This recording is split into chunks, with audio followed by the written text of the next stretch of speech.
Olá, viva! Estamos de novo com o Vai Dar Uma Curva. É o primeiro episódio de 2022. Espero que tenham tido umas excelentes entradas. Uma entrada, como se diz no mundo futebolístico, a pé juntos.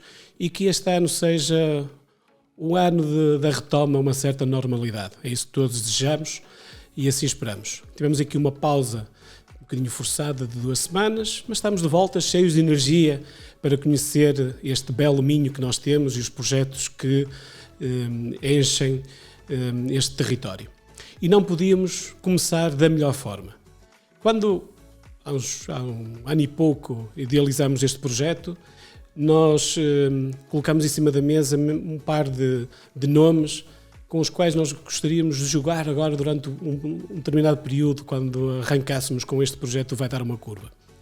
E o nome do convidado de hoje faz parte desse grupo restrito que nós no início queríamos ter connosco, mas não podemos ter todos ao mesmo tempo porque perdia também alguma mais-valia que o projeto possa ter, mas finalmente temos-lo cá connosco e vamos arrancar 2022 de uma forma, provavelmente não poderíamos arrancar melhor. Temos connosco um grande amigo e um excelente profissional, o chefe Renato Cunha, do restaurante Ferrugem. Renato, obrigado. Olá, Rafael, obrigado. Antes de mais, um bom ano. Exatamente. Eu desejo com muita saúde e com algumas alegrias também. Sim, é importante. Renato, é um prazer enorme ter-te aqui e fazer este programa contigo. Conhecemos-nos há muitos anos, já fizemos muita coisa juntos, mas tenho uma admiração enorme pelo trabalho que tens feito. É um trabalho de evolução, não é? Basicamente é assim que tu te defines, estás sempre em evolução. A evolução vem do inconformismo. Aliás, é essa a forma que eu tenho de ver tudo na vida, não é? Sermos inconformados, porque senão ficamos sempre na nossa zona de conforto e aquilo que eu pauto a minha vida, o meu trabalho, a minha forma de estar é mesmo isso. Com o inconformismo leva realmente a procurar outros caminhos, a procurar soluções, a procurar outras formas de estar e isso leva-nos à evolução de uma forma natural, como é óbvio, não é? Tu tens uma história um bocadinho diferente do que é um chefe de cozinha. Chegas mais tarde ao mundo da cozinha, não é? Não é essa a tua formação base, mas é uma paixão que vai se tornando cada vez mais possível ao longo dos anos. Sabes, Rafael, é curioso que às vezes eu escuto os meus colegas cozinheiros a dizerem que tinham a paixão desde miúdos, andavam de volta da mãe, da avó. Isso nunca aconteceu comigo. E eu comecei a ter o gosto por esta área, por a área da gastronomia, eu diria que por volta dos 18 anos. Eu até essa altura nunca cozinhei em casa dos meus pais, nunca andei de volta dos tachos, nunca fiz um bolo na vida, eu praticava desporto, gostei sempre dos trabalhos manuais, ou seja, eu ajudava o meu pai na horta e eu gostava de construir os meus próprios brinquedos, praticava imenso desporto, futebol, depois mais tarde o atletismo, e nunca cheguei à cozinha. Só a partir dos 18 anos é que se começou a materializar este gosto e enquanto que às vezes os meus amigos privilegiavam fazer uma viagem, às vezes ou investiam em roupa, ou investiam em determinadas coisas, eu investia em ir a um bom restaurante, a ter uma boa experiência gastronómica, a comprar um vinho e começa realmente nessa altura. Por isso o meu percurso é francamente diferente. Depois, em termos profissionais, eu dou aulas, curiosamente, há 30 anos. Eu dizer isto sinto-me, não sei se um dinossauro ou então uma peça museológica. E eu já dou aulas há muitos anos, mas não comecei por dar aulas nas áreas da gastronomia e da cozinha. Eu dei aulas de informática, essencialmente aplicações de gestão, informática de gestão, durante muitos anos, numa escola profissional. Depois, quando abri o meu projeto, ainda continuei durante algum tempo a dar aulas nessa área e rapidamente migrei para a área da gastronomia, para aquilo que realmente era um gosto, uma paixão, que reúne 2 coisas para mim são fundamentais, que é o gosto por receber e o gosto por cozinhar. E é isso que eu tento realmente fazer no meu projeto, no restaurante Ferrugem, não é? Por acaso, quando estavas a falar do gosto por receber, estava a imaginar a sala do Ferrugem e é mesmo isso. É uma sala que nós podemos ter em casa, com uma lareira e com um conforto incrível e partilhar não só a gastronomia, mas também os saberes de uma região. tu muitas vezes nós apontamos algumas referências que temos no território como as boas referências que têm trabalhado para valorizar o território minhoto. É verdade que hoje já temos um Minho diferente do que tínhamos há uns anos atrás. Provavelmente bem diferente do que tínhamos há 15 anos quando arrancaste com o Ferrugem. Há 16 anos. Faz 16 dentro de um mês, sensivelmente. 16 anos. Mas tu és um dos embaixadores do Minho a nível de gastronomia. Tu sentes mesmo vestes mesmo essa capa, é com um orgulho enorme que o fazes?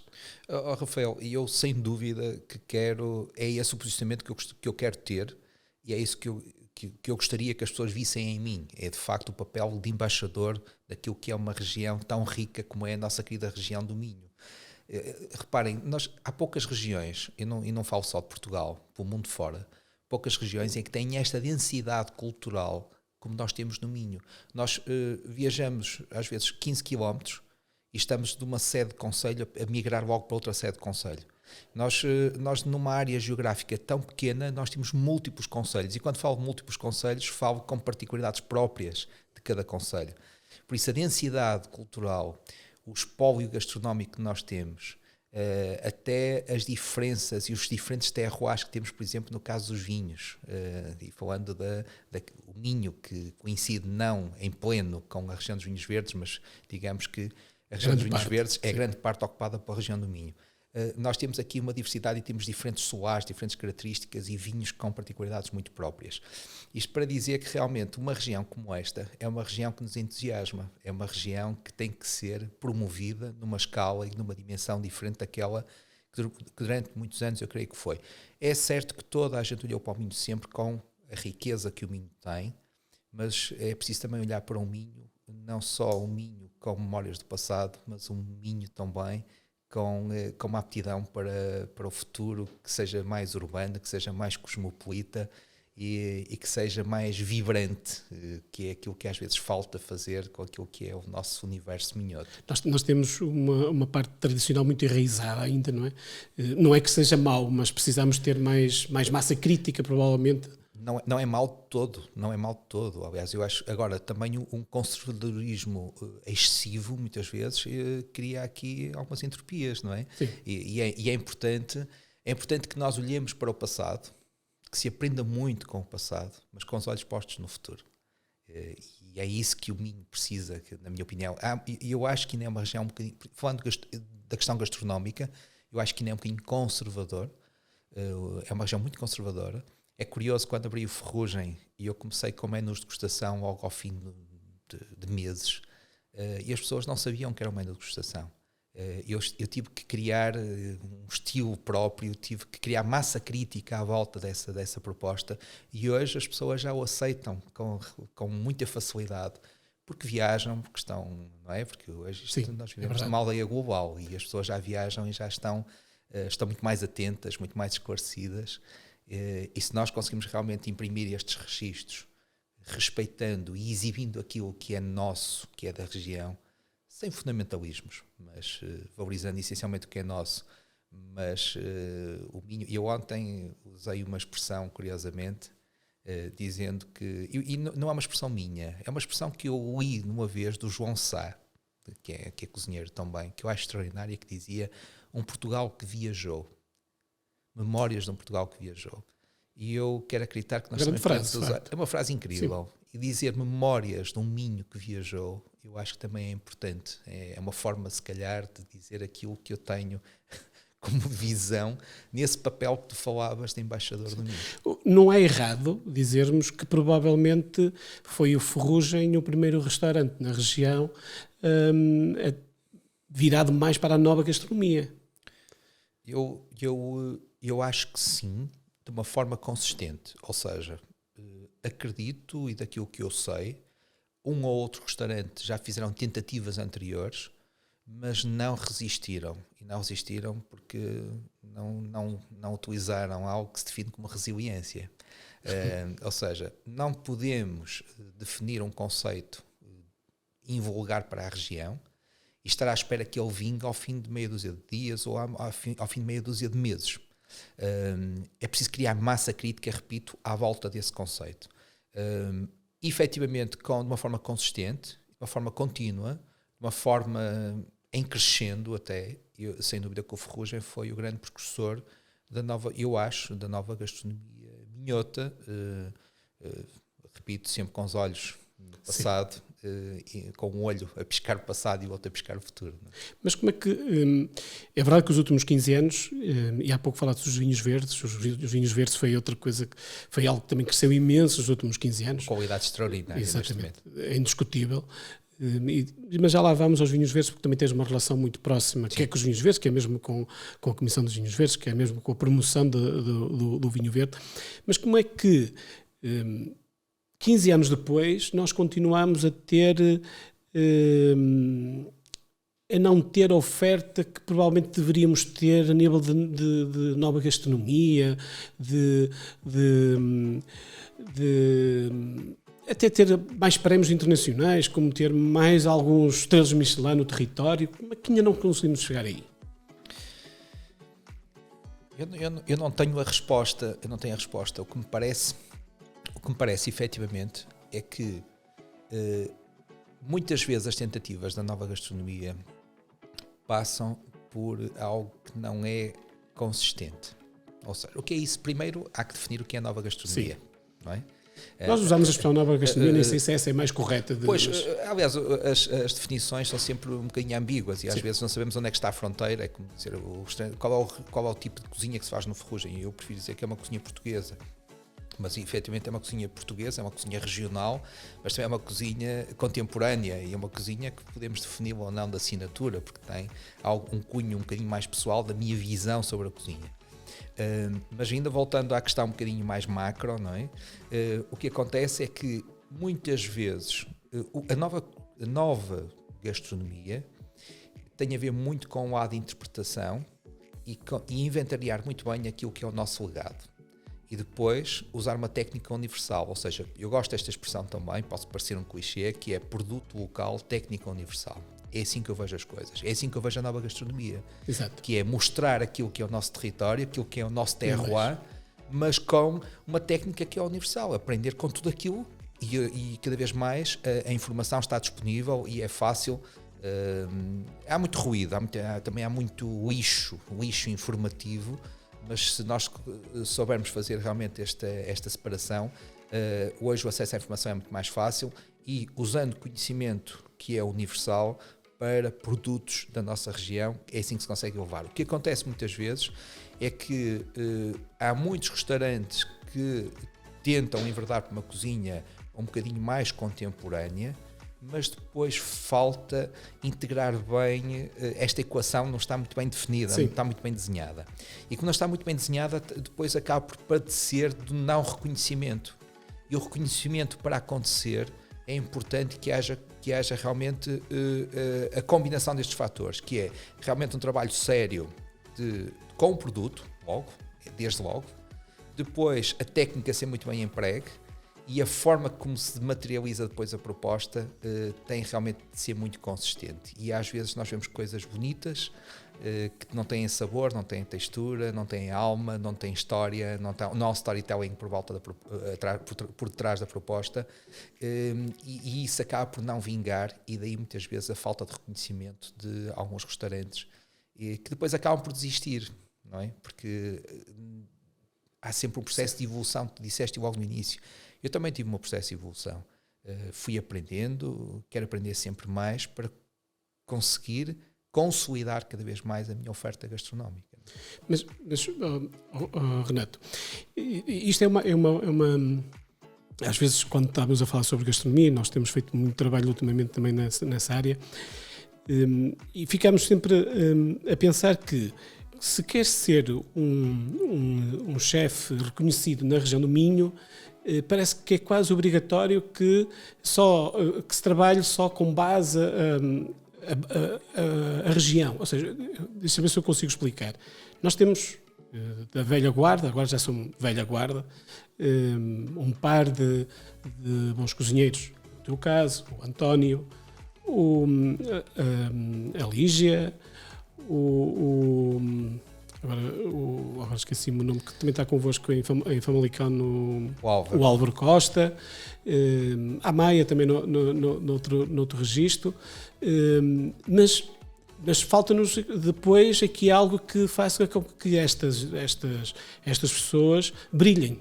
Acho que há aqui qualquer coisa, que não sei bem o que é, que parece que ofusca sempre um bocadinho a nossa gastronomia. E quando alguém diz assim, ok, nós temos bons trabalhos, há uma inspiração no produto local, o António também faz o mesmo, mas eu, se não quiser me inspirar no produto local, quiser fazer uma gastronomia internacional, mas no Minho, e quero ser premiado. O Minho não consegue atrair este tipo de pessoas que queiram... Eu quero chegar ao facto, vale o que vale, é verdade, a questão dos estrelas Michelin. Nós já tivemos esta conversa por causa do Ferrugem, porque ficávamos sempre irritados porque é que o Ferrugem nunca aparecia, e uma vez em conversa contigo tu respondeste: isto não é uma coisa que me preocupa, eu quero seguir o meu caminho. E continua a não preocupar. Por isso nem é um assunto que quero trazer, mas acho que pela riqueza do território, pelas viagens que o território já fez, deveríamos ter mais restaurantes premiados, não achas isso? Acho. Há aqui várias questões. Uma das questões que te colocas tem a ver restaurantes com identidade regional e outros restaurantes, se calhar, de cozinha internacional. Exato. Não é? Ou de cozinhas de outras etnias. E eu não tenho nada contra, não tenho nada contra, bem pelo contrário, eu acho que cidades como Braga, dou o exemplo de Braga, que é uma cidade realmente já com uma dimensão, à escala nacional, uma dimensão muito interessante. E mesmo internacional já consegue e já é internacional, exatamente. Aliás, é um cluster em termos tecnológicos, por exemplo, e há muitas pessoas que vêm a Braga regularmente e Braga está no mapa. Estou a dar o exemplo de Braga como uma grande cidade do Minho. Em Braga, como é óbvio, eu acho que há espaço, porque nós não podemos pensar que os restaurantes são só para o turista que nos visita e que vem de fora. Os restaurantes são espaços para a própria população local também, porque, para mim, bons restaurantes de cozinha asiática é importante que existam, de cozinha italiana é importante que existam, de cozinha francesa, de cozinha internacional, onde tenha um mix de várias culturas. Eu acho que há espaço para isso tudo. E agora, o que me parece é que, como é tão forte a identidade da região, há uma tendência natural para que os restaurantes enveredem mais por uma cozinha regional. É isso que eu vejo. Porque é uma região realmente muito densa, que tem muita densidade. Agora, faz falta, é importante que exista, porque a diversidade traz riqueza e traz também, e também as pessoas da região, se não estiverem fora da região, que queiram experienciar essas propostas com muita qualidade. Agora, tem que haver mais massa crítica, porque eu acredito que muitos investidores tenham algum receio, por exemplo, às vezes os restaurantes que nós achamos que são restaurantes de cozinha asiática, há alguns casos que eu acho que já são projetos interessantes. Repito, há alguns que eu já acho que são interessantes. Mas há muitos que estão a anos-luz daquilo que é a definição de uma verdadeira cozinha asiática. Vamos falar, por exemplo, de cozinha japonesa, onde o sushi é um sushi ocidentalizado, em que usam ingredientes que nada têm a ver com aquilo que é o verdadeiro sushi, sashimi, e para não falar de outras coisas como dashis e etc., daquilo que é uma cozinha realmente séria num registro mais asiático. Porquê? Porque há o receio. Às vezes é falta de conhecimento, outras vezes é o receio de enverdar por isso. Essa era a primeira questão. Uma segunda questão que eu acho que falta é a comunicação dos espaços. É preciso, não basta sê-lo, é preciso parecê-lo também. Sim. Uma mulher de César, não é? É tal e qual. Repara, Rafael, eu ontem estive a fazer um direto com um canal de televisão. Estive a fazer um vídeo há dias institucional com o município de Famalicão. Bastante interessante. Gostei do vídeo. Sóbrio, uma coisa Gostei simples. Obrigado. Eu também achei que ficou bastante simpático. Muito bem. Tenho algo a responder entre hoje e amanhã para uma revista nacional. E isto é preciso tempo. É preciso dedicação e fazê-lo com seriedade e com entusiasmo e com vontade.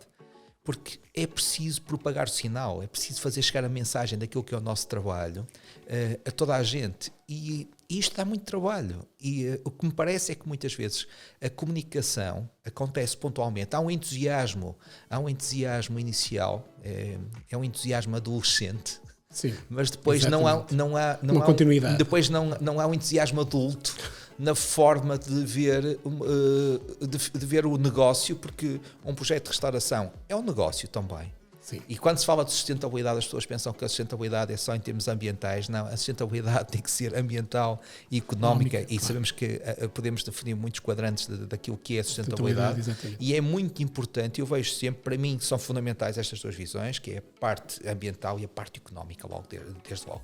E o que falta muito é comunicar, e comunicar leva à sustentabilidade económica também. Por isso, eu já introduzi aqui uma outra variável, que é a questão económica, mas o que eu quero enfatizar efetivamente é a parte da comunicação, porque é preciso que o sinal, que a informação passe, que esta afirmação não fique só à volta da nossa zona de conforto, dos nossos amigos, dos nossos seguidores locais. É preciso que as outras regiões e as pessoas que estão noutros locais, noutras latitudes, saibam que no Minho se come bem, porque se come realmente muito bem em todo o Minho. E ainda bem que agora estavas a falar, estava-me a lembrar que há uns anos estava a discutir, como sabes, toda a área da comunicação, e é essa área que nós trabalhamos, com alguém que tenha algum trabalho feito e na região, e ele dizia-me, 6, 7 anos atrás, que não acreditava no destino Minho, que achava que isso nunca iria acontecer. Eu disse-lhe que eu acreditava precisamente no contrário, que o futuro passava por termos um destino Minho, porque achava que as pessoas, da mesma forma que depois da crise de 2008, nós começámos a nos apaixonar mais por aquilo que era nosso, não é? A Portugalidade começou a aparecer, e iria acontecer o mesmo cá, ou seja, nós íamos começar a ter orgulho do nosso Minho. Era verdade isso que ele dizia, porque as pessoas, na altura sim, porque eu achava mesmo que, como sabes, eu estou no Minho há 20 anos, não sou de cá de nascença, mas sentia que as pessoas tinham um bocadinho não se sentiam confortáveis em ser minhotos, não tinham orgulho. Falta de autoestima. Exatamente. E só quando tens uma boa autoestima e uma boa autoestima minhota é que depois consegues também comunicar melhor o destino Minho. E isso concordo contigo. Provavelmente é um dos fatores que mais tem mudado recentemente. Nós já temos aqui uma nova geração de autarcas que até tem apostado bastante na comunicação, veem o território de forma diferente. Autarcas e profissionais nas áreas do turismo. Sim, exatamente. Realmente têm mais formação, cada vez mais formação, e uma visão muito mais global. Então, tu achas que provavelmente, se nós conseguirmos reforçar cada vez mais a nossa posição como um destino, como um território, e para isso acontecer temos que aparecer cada vez mais nas notícias, temos que aparecer cada vez mais na imprensa, que poderá ser uma forma de nós também crescermos e criar mais massa crítica no território, na gastronomia, provavelmente, não é? Repara, é exatamente aquilo que eu queria referir há bocado, nós precisamos de conteúdos, precisamos de muitos conteúdos, precisamos que a autoestima esteja, que não seja exacerbada, mas que seja a autoestima correta, para que as pessoas acreditem no Minho como destino. Eu já referi aqui duas coisas, uma coisa que tem a ver com os nossos polo gastronómico, mas é importante referir outra que é fundamental, que tem a ver com a área da hospitalidade. Nós temos provavelmente o povo mais hospitaleiro deste país. Sim.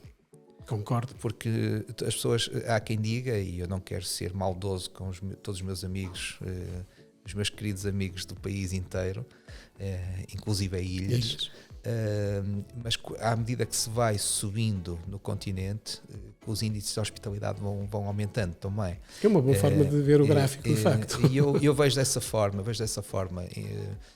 E efetivamente nós temos casos de exceção em todo o lado, logicamente, claro. Conheço pessoas incrivelmente hospitaleiras em todo o lado, mas de uma forma generalizada, no Minho, as pessoas recebem muito bem. E porque a experiência faz, e a afirmação do destino faz-se, as pessoas têm um peso muito importante no meio disto tudo. Não basta termos um clima incrível, termos um território, uma geografia fantástica, termos a região dos vinhos verdes, por aquilo que também já referimos, incrível, termos montanha, temos campo, temos mar, temos rio, mas temos, acima de tudo, temos as pessoas. E as pessoas que sabem receber muito bem, podem às vezes receber de uma forma que não seja uma hospitalidade absolutamente esclarecida. O que é que eu quero dizer com isto? É uma definição que eu gosto às vezes de falar um bocadinho. Pode ser às vezes um excesso de hospitalidade que vira, às vezes é um bocadinho rude, até pode ser negativo, pode não ser tão bem aceite por quem nos visita, mas o que é verdade é que é intrusivo, não é? Intrusivo, mas é genuíno. Sim. E essa genuinidade realmente é um grande trunfo. E nós não devemos ter qualquer vergonha, bem pelo contrário, devemos pegar nisso como uma arma de arremesso, como um verdadeiro trunfo para definir o Minho como destino. Como é que nós conseguimos continuar a trabalhar a hospitalidade conforme nós somos reconhecidos?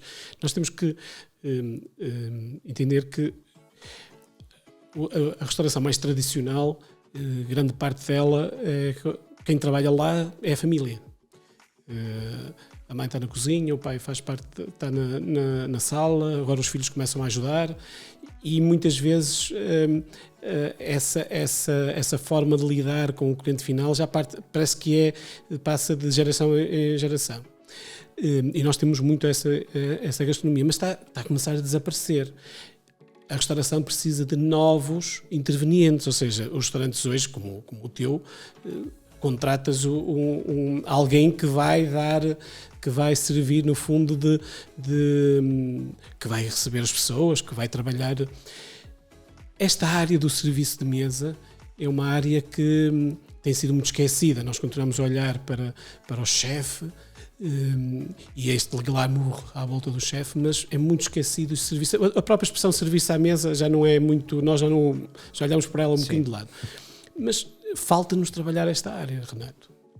Completamente de acordo e deixa-me acrescentar o seguinte.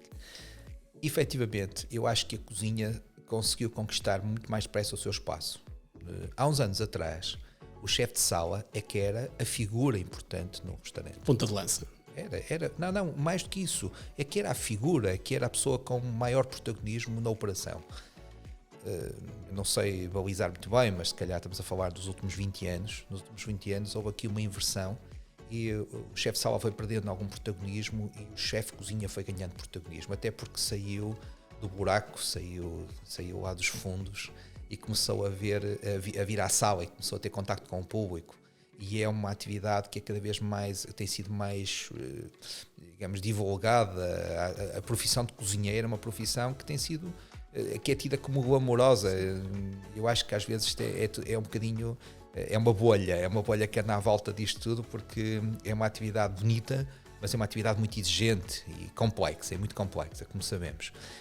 O que é que aconteceu? É que efetivamente os cozinheiros, com todos estes fenómenos globais, os cozinheiros foram ganhando cada vez mais protagonismo e a sala não se soube reafirmar. E eu acho, quando tu dizes o ponta de lança, realmente é o ponta de lança. Eu acho que um empregado de mesa é uma instituição. O empregado de mesa é uma verdadeira instituição. O empregado de mesa é a pessoa que tem o contacto imediato com o cliente, é a pessoa que recebe em primeiro lugar. E receber, eu vou enfatizar isto, receber é um ato de grande nobreza. E as pessoas pensam que receber ou servir, que é um ato muitas vezes de subserviência. Não, é um ato de nobreza. Receber alguém, receber e servir é um ato de extrema nobreza. Mas tem que ser feito de uma forma muito esclarecida também. E o que acontece muitas vezes é que não tem, mesmo ao nível da formação, tem vindo a melhorar significativamente, mas ainda há muito trabalho a fazer. E é importante também passar a mensagem às famílias de que trabalhar em turismo não é trabalhar só na escravidão, como às vezes as pessoas pensam que é. Essa imagem, até porque o paradigma tem que mudar e eu acho que está a mudar, a pouco e pouco. E acho que este fenómeno dos últimos 2 anos, com a pandemia, fez com que, por um lado, muitas pessoas fugissem da área da restauração, destas áreas do turismo em geral. E porquê? Porque havia muito trabalho precário. Havia a ideia de que há muitas pessoas que acham que trabalhar 14 horas por dia que é uma coisa normal. Não é contra a natura, é um erro. e os restauradores e os profissionais, os empresários deste setor, não é só da restauração, mas também da hotelaria, acho que já começaram a acordar e a perceber que as pessoas têm que ter vida própria, que as novas gerações já não estão dispostas a trabalhar 14 horas por dia, nem a trabalhar toda a vida no mesmo local. E por isso é importante também, eu sou profissional da restauração, estou confortável para dizer isto. É bom que quem está desse lado assuma. Não, há responsabilidade do setor, há muita responsabilidade pelo facto de muitas pessoas se terem afastado, até porque muitos não tinham formação nesta área, mas como havia muitas necessidades, havia muita oferta, não é? Muitas pessoas que vêm de outras áreas de formação enverdaram pelos setores do turismo. E estou a ver concretamente aquilo que nós estamos a falar inicialmente, que é a questão do serviço de sala. Com a pandemia, com a precariedade que tinham no trabalho, voltaram às suas áreas de formação, muitos, outros desistiram por completo e neste momento os responsáveis pelas unidades já estão a acordar e a perceber que têm que melhorar as condições de trabalho. E esse também é um fator importante, que é, muitas vezes o empresário pensa, não, mas eles têm gratificações e as gratificações são um complemento salarial. Não, as gratificações são gratificações. Nós não temos o direito, enquanto empresários, de estar a quantificar isso para definir um salário. E provavelmente os jovens também não é só, neste momento, valorizam provavelmente mais o tempo livre, claro, do que propriamente um aumento salarial, não é? Rafael, em absoluto. Eu vou partilhar aqui um modelo que eu tenho no Ferrugem com os 3 jovens que eu tenho na cozinha. Eu tenho 3 cozinheiros que têm folga e meia, que são as folgas do restaurante, mais uma e eu vou explicar, folga extra por semana. Há um dia, eles fazem turnos. À terça-feira há um que entra às 8 e sai às 16 e só entra depois às 16 do dia seguinte, ou seja, está 24 horas fora do restaurante. Parecendo que não, ele trabalha o mesmo número de horas, trabalha às 40 horas semanais, mas com este esquema que eu encontrei, porque isto é rotativo, fazem diferentes, um à terça, outro à quarta, outro à quinta, à sexta-feira já não é possível. O que eu consigo conquistar com isto é o facto de eles terem folga e meia, mais 24 horas fora da unidade, o que lhes permite o quê? Saem com os amigos, estou com a família, saem com o namorado ou namorado, não interessa, e conseguem, no dia seguinte, dormem até tarde, praticam desporto, podem ir à praia, podem ir almoçar fora, porque depois só entram às 16 horas.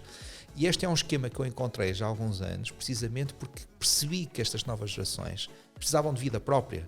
Sim. Também, eu não quero um profissional que seja um nerd do setor. Eu quero um profissional que tenha vida própria, que seja uma pessoa com, no sentido lato da palavra, que tenha vida própria, que tenha hobbies, que tenha outros interesses. Que possa ir jantar fora e almoçar fora, que é importante para possa conhecer ter outro mundo, não é? Que possa ter estímulos, claro. Mas que possa também fazer outras coisas, que não veja só a área da gastronomia, a área da restauração, mas que seja uma pessoa, no verdadeiro sentido da palavra, uma pessoa que tenha outros interesses também.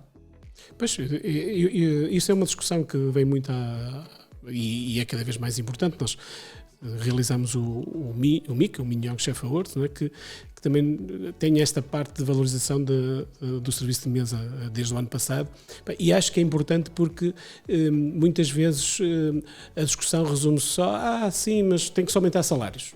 Não é propriamente, eu costumo dizer isso, não é provavelmente o mais importante neste momento. É verdade que não se pode continuar a pagar os salários que se pagavam há 20 anos.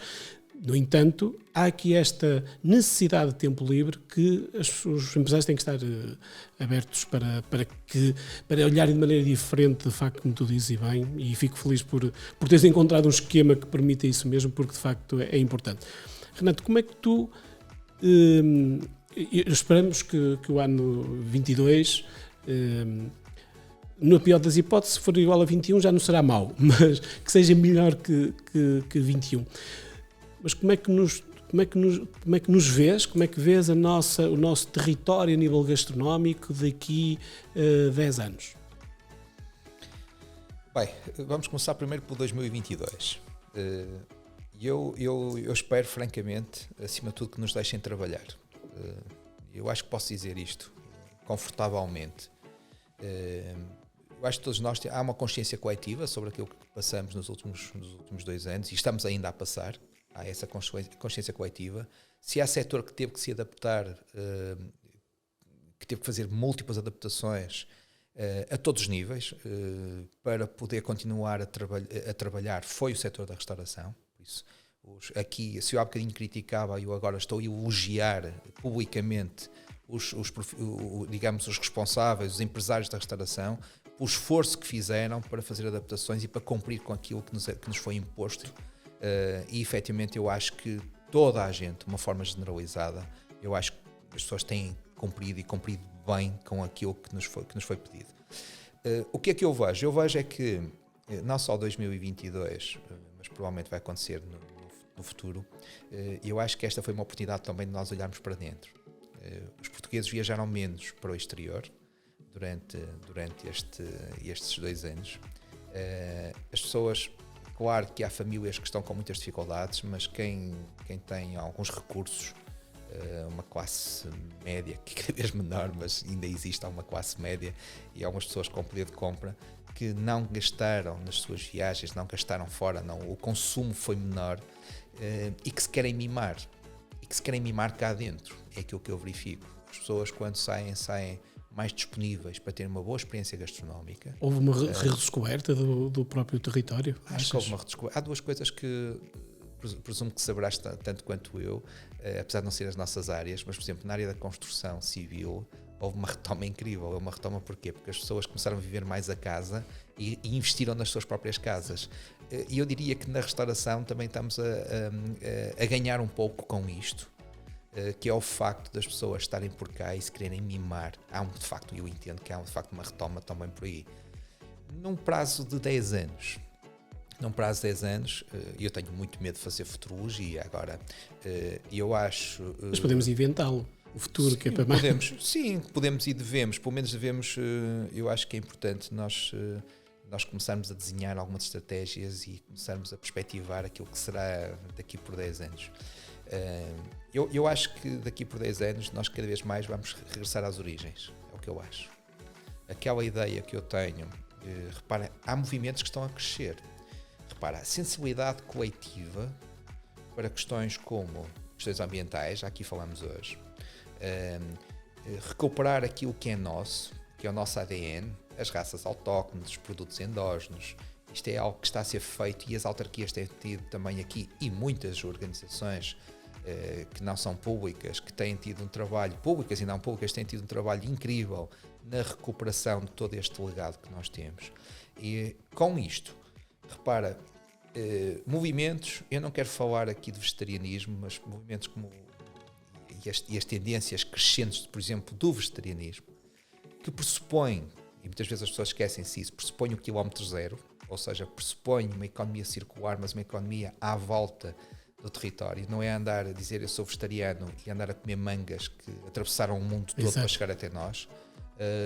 Por isso, eu diria que eu acredito que nos próximos 10 anos vamos estar muito virados para aquilo que é nosso, com muitas preocupações ambientais, com uma agricultura, e não só agricultura, com uma produção cada vez mais genuína, mas não podemos esquecer que a massificação e os produtos industriais têm que coabitar, porque senão a população mundial morria à fome. Claro. E nós não podemos ser fundamentalistas no meio disto tudo. Agora, se estamos a olhar para uma perspectiva de produto turístico, uma coisa é a nutrição humana, outra coisa é o produto turístico, e aquilo que me parece que é mais um mote para a nossa conversa tem mais a ver com a perspectiva do turismo, sim. Da proposta gastronómica pela via do turismo. Claro.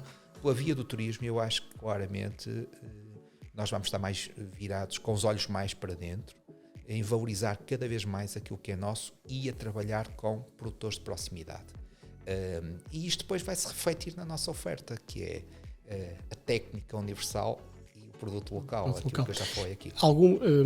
Recentemente foram inaugurados 2 mercados municipais, e quero o de Famalicão, que também fazes parte até do próprio projeto desde o início, estás ligado ao projeto em Famalicão, e o de Braga também houve um grande investimento no mercado de Braga.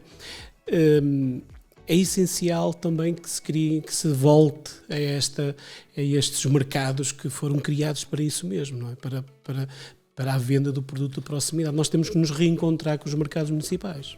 Completamente. Aliás, os mercados municipais e as feiras são duas tipologias de espaço que eu adoro e que eu diria que frequento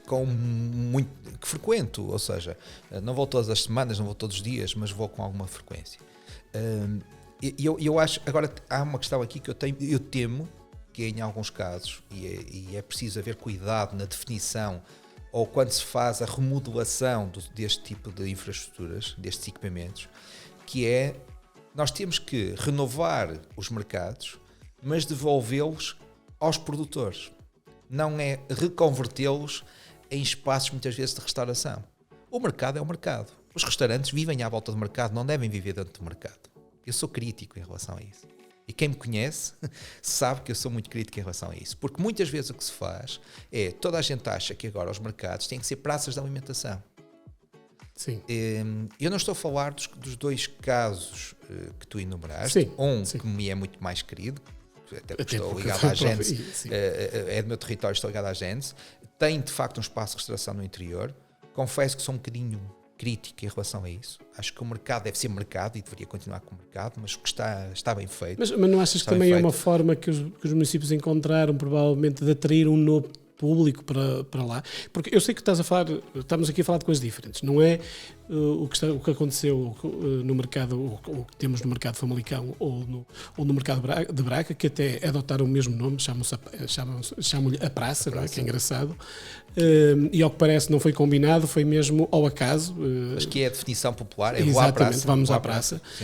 Sim, estás a falar de outros mercados que vimos a nível nacional que foram totalmente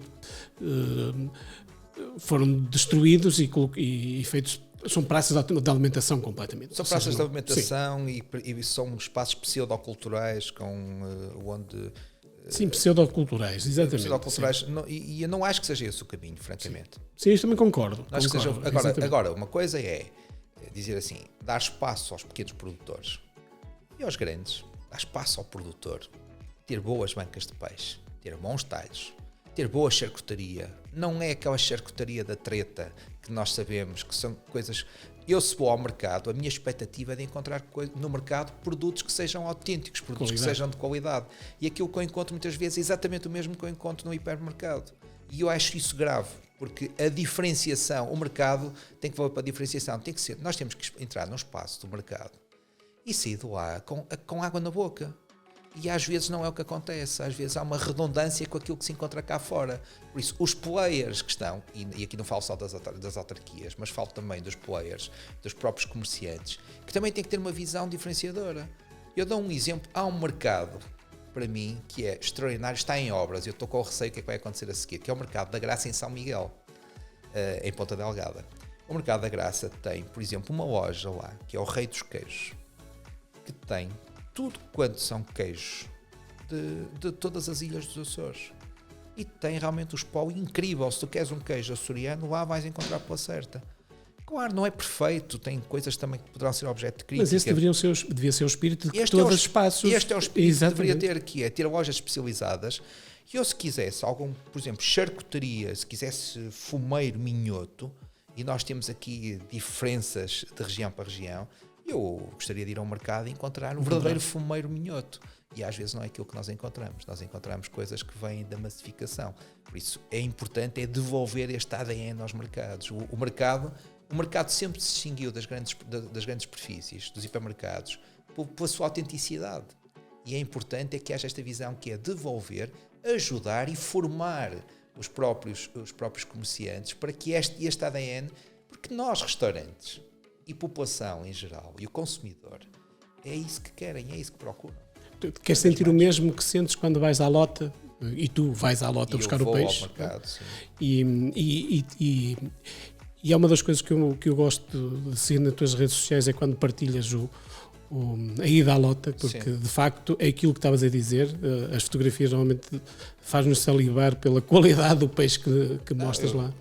Aliás, sabes que há uma estratégia que eu tenho nas redes sociais, e eu naturalmente que partilho algumas coisas que têm a ver com uma publicação, uma notícia relacionada com o meu projeto, com o meu trabalho, seja o que for, mas gosto mais de publicar fotos de comida, de pratos, porque se as pessoas querem ver o prato, que vão ao meu restaurante. Sim. Agora, o que é que eu gosto de publicar? Eu gosto de publicar produtos, parcerias, os produtores com quem eu trabalho e mostrar o produto que eu vou à procura. Isso que eu acho que é muito mais rico, mais denso em termos de informação.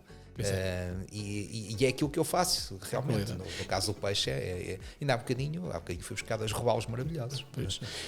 Eu aproveito para irmos para a outra área que eu gostava, que falámos no início, mas que eu gostava de explorar mais, que é o teu projeto, o restaurante Ferrugem. Eu sei também que tu estás a criar um projeto diferente à volta do próprio restaurante, ou seja, tens ali umas pequenas hortas. Explica-nos como é que isto está a funcionar. Olha, Rafael, é assim, eu tive uma incursão, como tu sabes, na abertura de um projeto de hotelaria no Grande Porto, um hotel 5 estrelas, estive responsável por toda a área da F&B como chefe executivo, me deu um gozo bestial, mas quis, não é regressar, porque eu nunca saí, e eu quis foi redirecionar o foco, porque realmente tendo um projeto com as exigências que tem o Ferrugem, e um projeto como o outro realmente tinha em termos de exigência, não é possível. Eu estou a fazer 47 anos e já estou numa idade, já trabalho há muitos anos, estou numa idade em que eu tenho que realmente ter um foco muito bem definido e tenho que saber o que quero e o que não quero. E é uma coisa que eu quero ser um profissional de sucesso, quero ter um espaço saudável, um espaço com o qual eu me identifico, um espaço / negócio saudável a todos os níveis, e quero ser uma pessoa feliz, com vida própria e vida familiar. E neste sentido, eu em conversa, e foi uma estratégia que eu defini com a minha mulher, com a Anabela, foi nós reforçarmos o investimento à volta do Ferrugem. E eu passo a explicar. O Ferrugem está prestes a fazer 16 anos, espaço de restauração, que está integrado numa casa, numa propriedade agrícola muito, muito antiga. A casa, as fundações, a parte nuclear da casa é medieval, depois foi crescendo ao longo dos séculos. Eu tenho os registros, nunca fui para a Torre de Tombo tentar encontrar registros, mas há de facto registros muito antigos que documentam a existência desta casa. E o Ferrugem era no antigo estábulo. Isto para explicar o quê? A casa neste momento não é a minha habitação permanente, que eu estou a viver no Porto neste momento, faço Porto Famalicão diariamente. O nosso objetivo, para além do Ferrugem, é transformar a minha casa, que já está em processo de licenciamento, já está registada como alojamento local, que tem a parte principal. Temos uma parte que é a Casa da Eira, que as pessoas na região chamam-lhe o varandão, que se pretende criar ali também mais algumas suítes diferenciadoras, bastante diferenciadoras.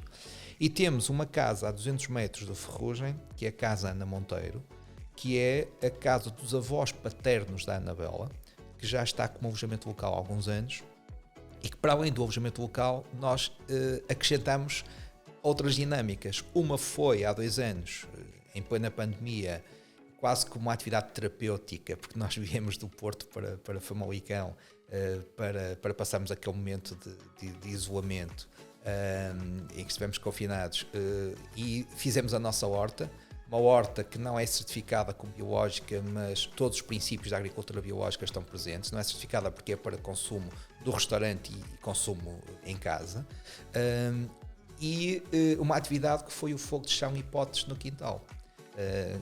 É algo que eu já faço há alguns anos, que é cozinhar nos potes das panelas de 3 pernas ou potes de ferro fundido, que, não havendo uma lareira interior devidamente preparada, e o Ferrugem não tem essa tipologia de cozinha, gostaria, mas não tem.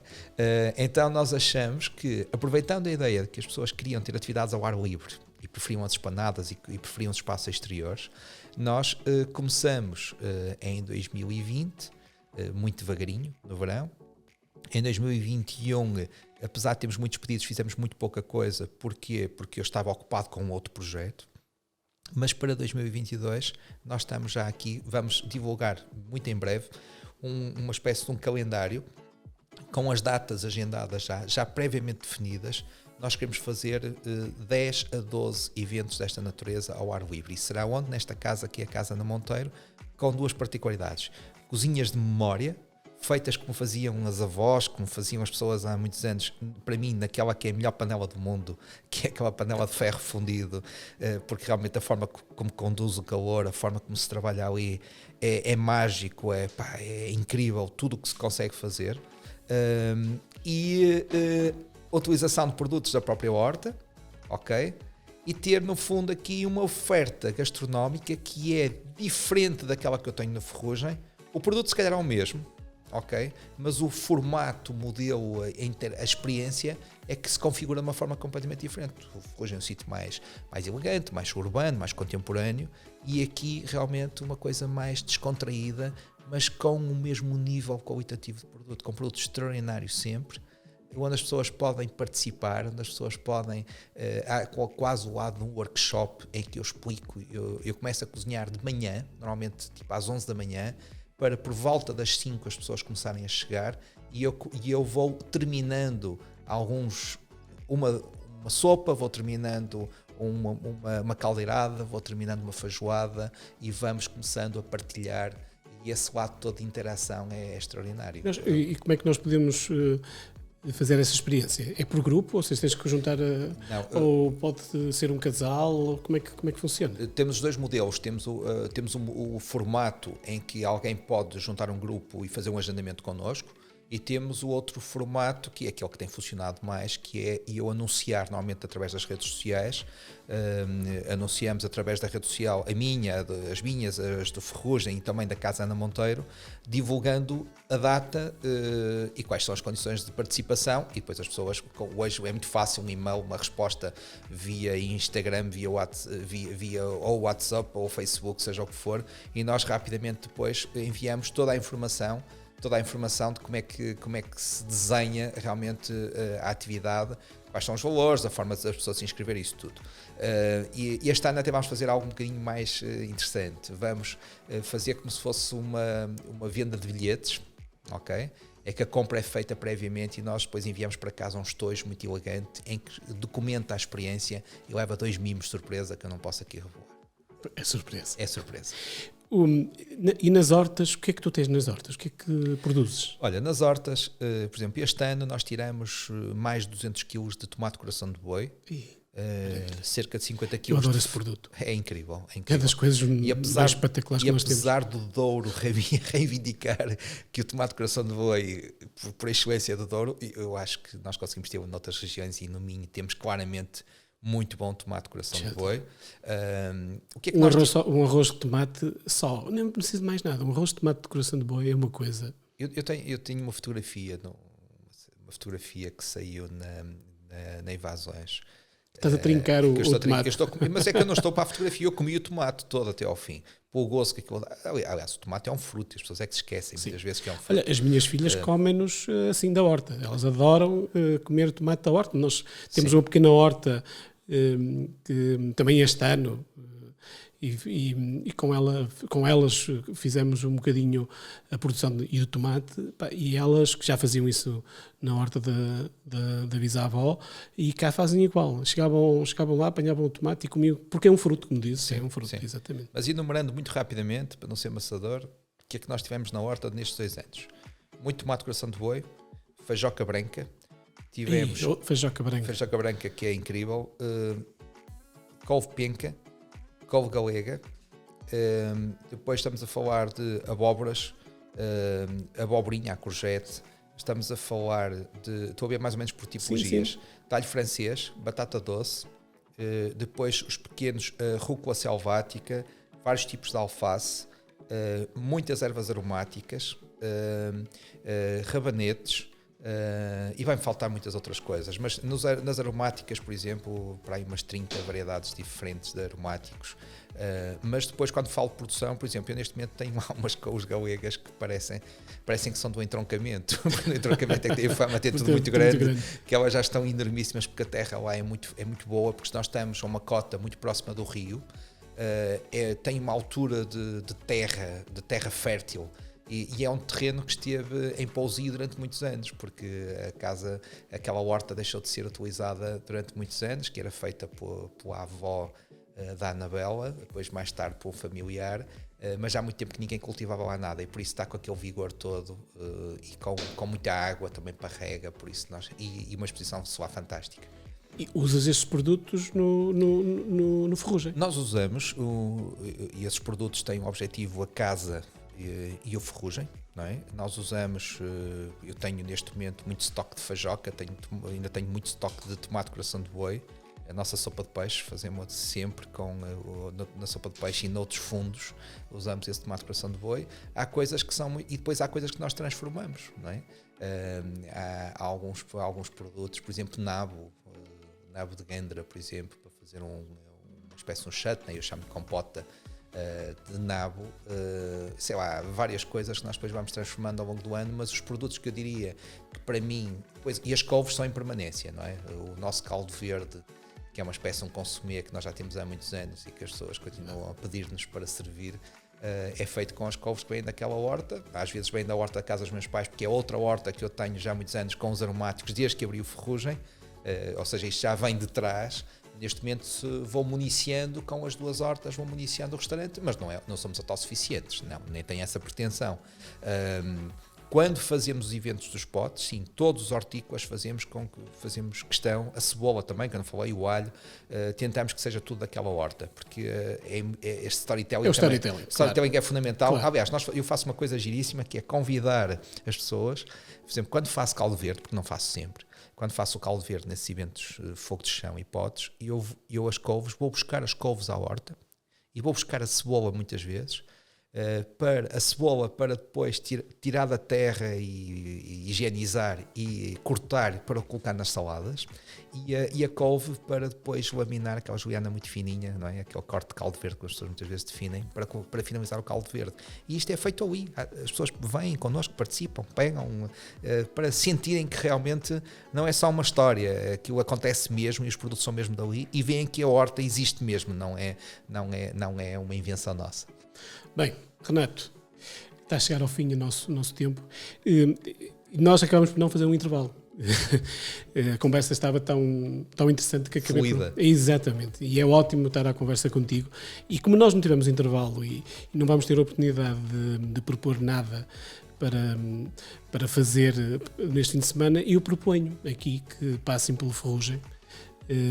Fiquem a conhecer melhor também o projeto Ferrugem. Se não for este fim de semana, brevemente aproveitem e passem por lá. Ferrugem está entre Braga e Famalicão. Sim, é 15 minutos para cada lado, provavelmente. 15 minutos de distância quem vai pela Nacional 309, digamos que é uma estrada paralela à Nacional 14, ou seja, fica mais a distância do Ferrugem para Famalicão e para Braga é praticamente a mesma. É rigorosamente igual. Exatamente.